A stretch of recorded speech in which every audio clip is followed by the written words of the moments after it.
Kaki berbentuk O atau dalam istilah medis dikenal sebagai tibia vara atau penyakit Blount adalah suatu kelainan pertumbuhan tulang pada anak yang melibatkan sisi dalam dari lempeng pertumbuhan tulang kering dan menyebabkan kedua kaki menjadi berbentuk O.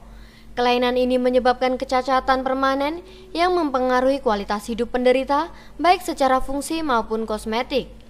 Dr. Faisal Miraj, SPOT, dokter ahli bedah ortopedi anak dan Limb and Joint Reconstruction di Rumah Sakit Umum Pusat atau RSUP Fatmawati, Jakarta saat ditemui Rabu 10 April 2014 menyatakan kasus kaki berbentuk O atau tibia vara banyak ditemukan pada anak-anak.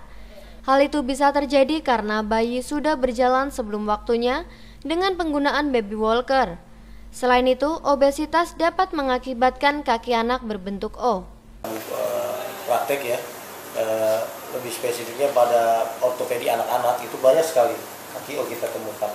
Cuma kita harus menseleksi apakah kaki O ini normal atau tidak. Banyak sekali orang tua tuh datang dengan, oh dok ini kaki anak saya kok bengkok nih pada saat dia mulai berjalan. Nah itulah yang kita harus seleksi. Nah pasien-pasien yang di bawah 2 tahun itu masih bisa kita bilang masih ada kemungkinan bahwa dia kaki O-nya kaki O yang normal, dia hanya variasi normal atau fisiologis, kita bilang fisiologis bowing atau kaki O bengkok yang masih dalam batas normal. Nah kita observasi dia sampai 2 tahun biasanya. Nah kemudian nih kalau kita lihat ya, di atas 2 tahun itu tuh kita bilang non fisiologik. Kalau dia masih O, karena harusnya setelah 2 tahun, bahkan sebelum 2 tahun 18 bulan tuh dia udah mulai lurus, udah mulai menjadi lurus, makin lama makin lurus.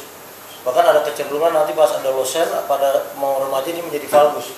Itu harusnya perkembangan kaki normal. Nah kita lihat kalau dia menetap setelah 2 tahun dia tetap bengkok, O bentuknya seperti itu. Nah ini kemungkinan bisa jadi dia abnormal nih.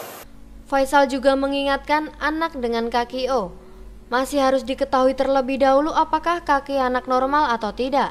Perkembangan kaki anak normalnya pada usia 2 tahun harusnya sudah lurus. Namun apabila setelah usia 2 tahun masih bengkok, maka kaki dikatakan abnormal.